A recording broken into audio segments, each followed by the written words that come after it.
Hello everyone, আজ বানাবো ভাঙর মাছের ঝাল। তো ভাঙর মাছটা না খুব টেস্ট ছিল, আর সেই চর্বিওয়ালা মাছ ছিল। তো মাছগুলোকে ভালো করে নুন হলুদ মাখিয়ে নিয়ে একদম ভালো করে কড়া করে ভেজে নেবো। এবার ভাজা হয়ে গেলে ওই তেলে কালো জিরে আর পেঁয়াজ দিয়ে দেবো। দিয়ে পেঁয়াজগুলো ভাজা ভাজা হয়ে এলে তারপরে রসুনটা দিয়ে দেবো। রসুনটা একটু ভাজা ভাজা মতন হইলে তারপরে দেবো আদাটা, কারণ এইভাবে মশলাটা কষালে না ভালো কষানো হয়।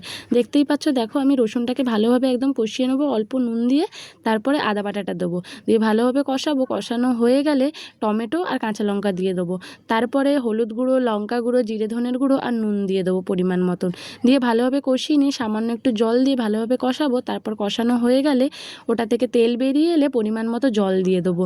জল দিয়ে জলটাকে ভালো করেভাবে ফোটাবো। জলটা ফুটে উঠলেই যে ভেজে রাখা মাছগুলো সেগুলো একে একে দিয়ে দেবো। দিয়ে আরও কিছুক্ষণ ভালোভাবে ফুটিয়ে নিলেই তৈরি আমাদের ভাঙর মাছের ঝাল। নামানোর সময় ওপর থেকে একটু গুঁড়ো গরম মশলা ছড়িয়ে দিয়েছিলাম। এই গরমে কিন্তু এটা কিন্তু বেশি রিচ না, দেখো আমি বেশি লঙ্কা গুঁড়ো দিইনি, তার জন্য দারুণ খেতে ছিল কিন্তু, জাস্ট ওয়াও।